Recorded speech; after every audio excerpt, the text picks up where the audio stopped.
course, they're taking their funds away, their firearms, their fundamental values, taking everything away, including your freedom. But I recently announced my plan to deliver more opportunity, security, fairness, and prosperity to the Black community, to the Hispanic community. The fact is that I've done more for the Black community than any president since Abraham Lincoln. You fucking liar.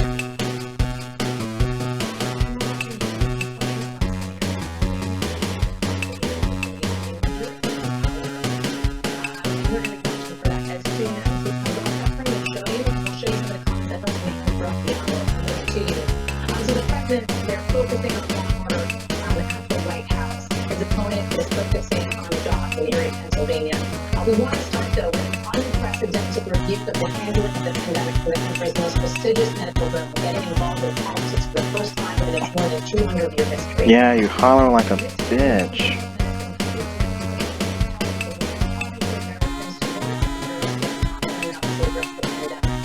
The 35 editors who signed the editorial did not mention President Trump by name, but said, quote, when it comes to the response to the largest public health crisis of our time, our current political leaders have demonstrated that they are dangerously incompetent. We should not abet them and enable the deaths of thousands more Americans by allowing them to keep their jobs. It is also worth noting that they did not endorse Joe Biden either here. Joining me now with more, Dr. Eric Rubin, editor-in-chief of the New England Journal of Medicine and associate physician at Brigham and Women's Hospital. Doctor, thanks for joining us on this. Really appreciate it.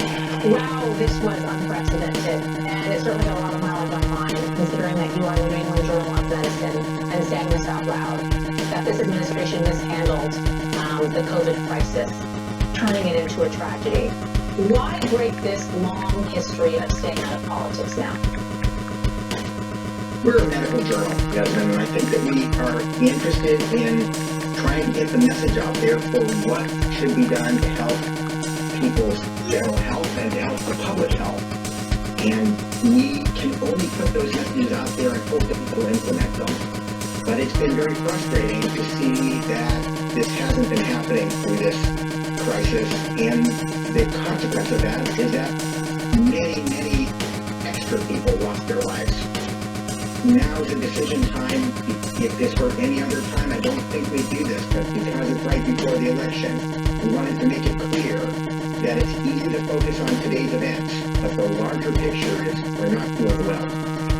So I want to read parts of this piece because I think it's incredible, some of what you said. So at one point you say, we have failed at almost every step. We had ample warning, but when the disease first arrived, we were incapable of testing effectively and couldn't provide even the most basic personal protective equipment to healthcare workers and the general public. And we continue to be way behind the curve in testing. Moreover, a lack of emphasis on developing capacity has meant the United States test results are often along the way, rendering the results useless for disease control. What do you think was the biggest failure of this U.S. government so far in dealing with this pandemic? I'm going to give you a disappointing answer, which is that the biggest failure is not implementing the very simple package of interventions that have worked in other places. And that means the things that you know about. It means masks and social distancing. It means testing and contact tracing and quarantine and isolation. They have worked successfully in the countries that have been able to use them as important tools. And some places have almost or completely wiped out viral transmission. We're the most powerful, the wealthiest country on earth, and we're doing terribly. So we have this, we're at this point now where we're able to look back and think about some of the decisions that we made along the way. And there was a moment where we looked to Wuhan, where we looked to China and some of the stringent measures that they were putting into place in order to mitigate the spread of this thing. As an American, many of us looked to China and thought, that will never happen here in the United States. That can't happen here in the United States because we're not that type of government. We don't operate like that. Should we have instituted the type of measures that China put in place? Well, maybe instead of looking to China, we should look to New Zealand. That's a democracy that's very similar to ours. It doesn't have an authoritarian government like China does. And yet, they did implement very similar measures. They had a smaller problem than China to deal with. They had the ability of geographic isolation. And yet, they had a very strict lockdown for everybody, not just for one city. And these strict control of the border. And it worked.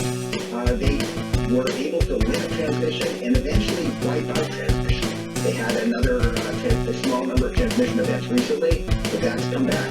And the consequence of that is not only did they save lives or prevent disease and eventually save lives, but they have a wide open economy now. They don't wear masks. They go to giant rugby games. We could have used all of those measures, and we simply haven't done it consistently. So there's one other part of this piece that really stood out to me, and it was when you wrote about the CDC, NIH, and FDA. And at one point you said the Food and Drug Administration has been shamefully politicized, appearing to respond to pressure from the administration rather than scientific evidence. You also say the CDC, which is the world's leading disease response organization, has been eviscerated and suffered dramatic testing, and the NIH has been part of the development of vaccine development, but has been excluded from much of crucial government development. So, do you think that these organizations can come back? Do you think the FDA can come back after losing so much credibility and politicizing what's happening right now? I absolutely think so. The staff, the scientific staff of these organizations is top notch.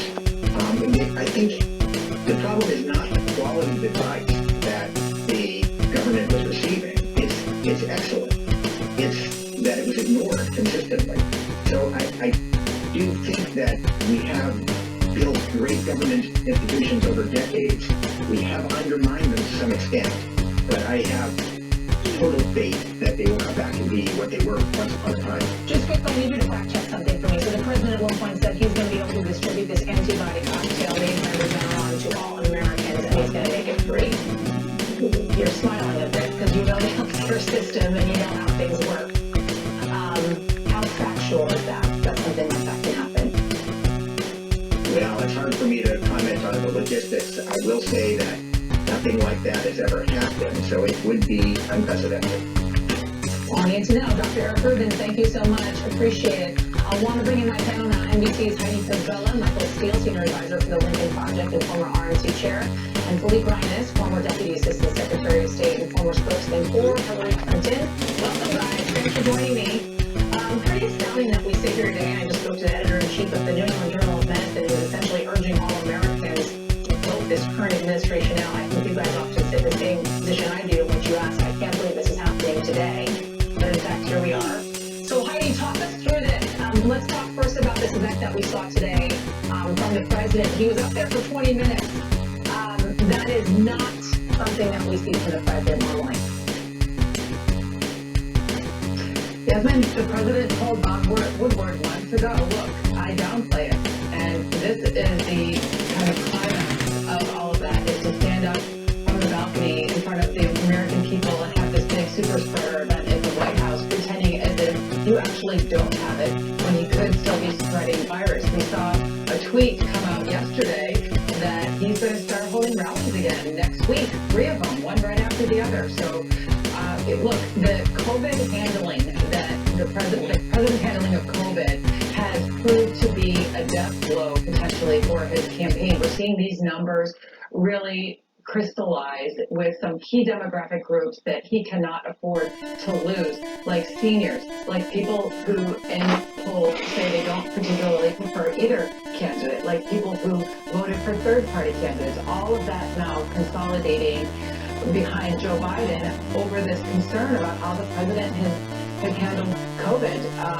So, he continues to behave like this. There's a lot of unknowns as well about his own health, like you said in the previous block, whether he's even still positive, whether he's on those steroids, and this is just a steroid high, and he's going to continue to experience symptoms. All these things still unknown, and yet he's continuing to do this despite what's happening in those public polls. Michael, well, let's talk about the president's events that he has planned. He had his first public event today, as Heidi mentioned. We're going to have 3 back-to-back, Monday, Tuesday, Wednesday. At this point, we still don't know whether or not this president is negative with COVID. At this point, we still don't actually know even how the president feels. Nothing news that he's not feeling 100% Donald Trump because he only spoke for 20 minutes today. Marie spoke for 90 minutes or so. We don't know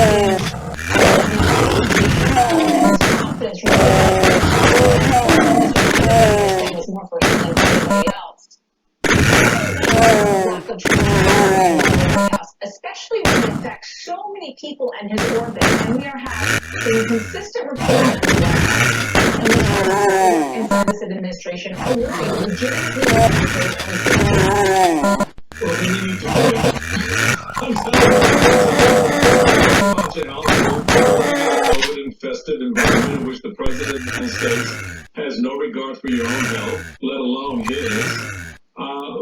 Quit. I mean, I don't know what Ew.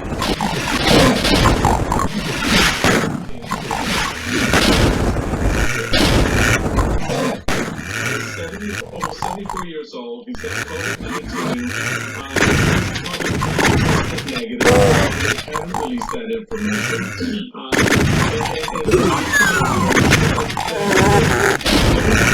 Still dancing around these facts. What can we do? You're concerned about your health, and you don't see anything changing. You don't know what else you read the English magazine piece that was released last week, and the first page. And one thing in this piece they say he has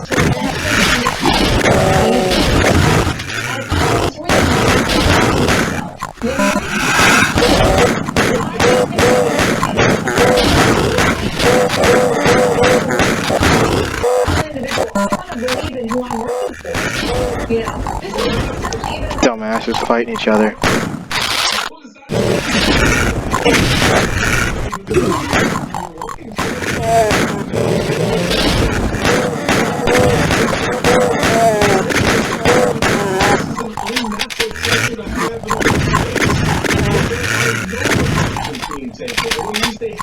Up until last week. And so now all of a sudden people are walking around in masks. I mean, how many folks got 2 weeks ago? Coming out of this event. You know, you pay for people to come in and stand on the lawn of the White House, which of course is a violation. We won't get into that. What do you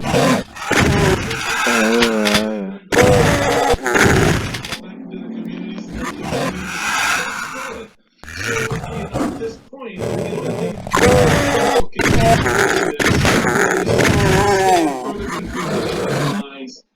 this has to change.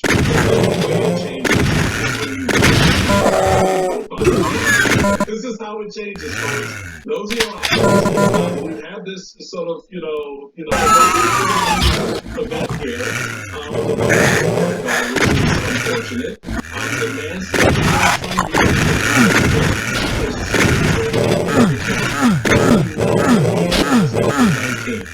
and there's nothing he seems to want to do about it.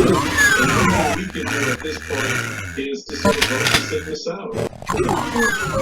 There is a way in which this president is seeing folks that have died, and it's about his parents and how they view in this New Magazine piece.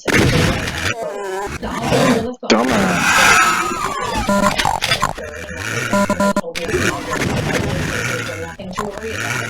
I was supposed to be very different.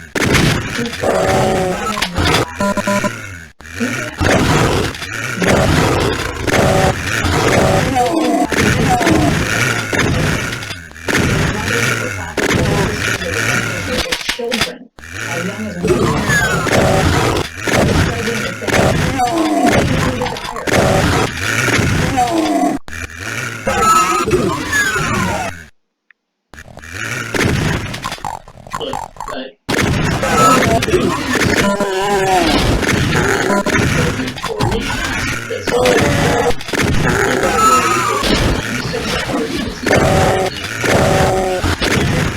People thought this. See how bad it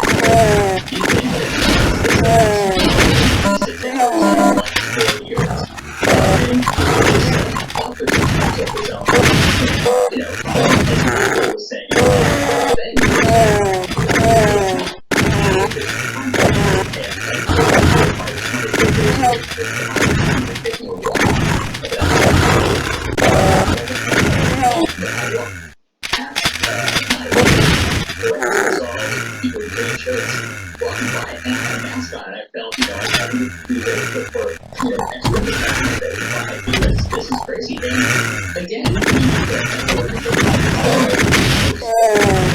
Dumb.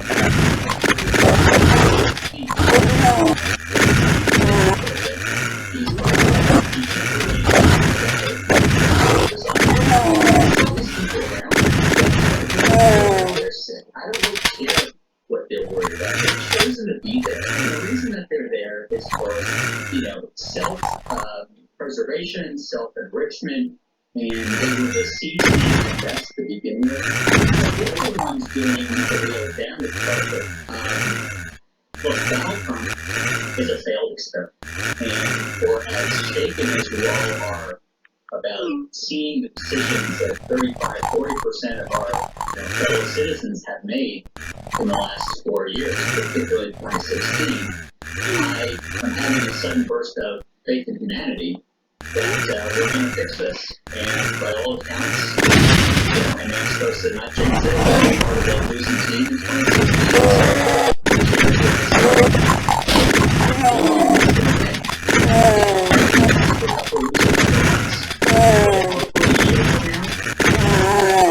Behind us, but we won't be playing these games of, the President of the United States making it worse. We'll be on a safer path to vaccination. We'll have some kind of coherent national mass strategy. And we will down this really big.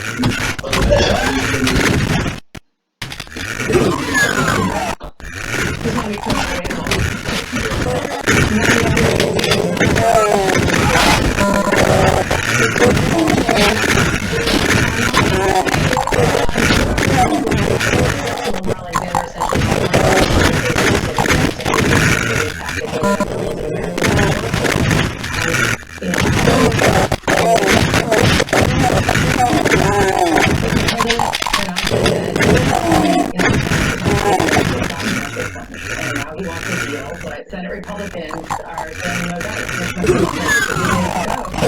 didn't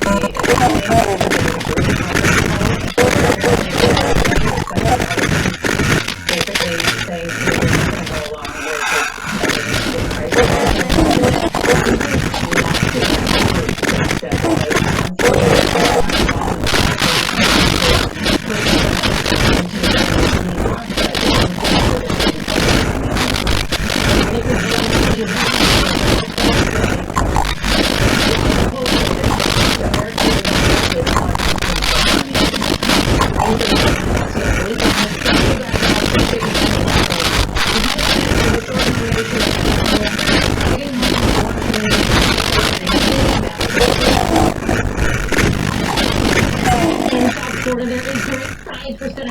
Caribbean American communities just like this one, but the question is,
need to protect the safety of those who walk. When you come into Walgreens, you get a free check for you. You become people. Do your part and defend your crew against the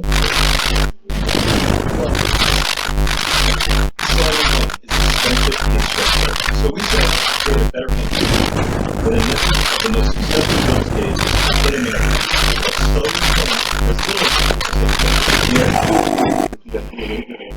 we saved $12,000 in donation. They were so stress-free, the whole process was amazing, and I'm definitely recommending. We are not a discount broker. These are top-level agents that'll get you the best results. History says, find jewelry for occasions. We say, forget occasions. Find jewelry for yourself. Or Missouri, the new luxury. Rich Wallet does a lot more than a wallet. It's smaller, money expansible cards and cash. It's made of military-grade materials. Comes in 12 colors with a cash wrap or a money clip. It blocks RFID. Has a lifetime warranty and free shipping and return. Order today at Rich.com. It's hard to believe that wealth can go from 0 to 500 degrees in under 1 second. Or that it precisely cooks 3 You good? Oh. It's hard to believe that Robin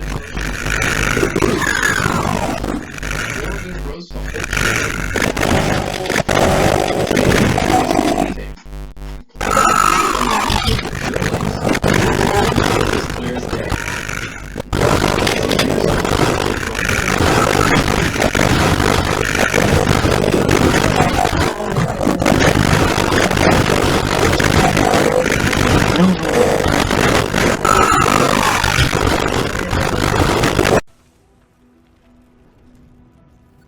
The Queen hath gone missing. Maybe her bodyguard Eleanor knows where she went. If the Queen doesn't return, we shall never see the sun again! Sounds like we should go find this Eleanor.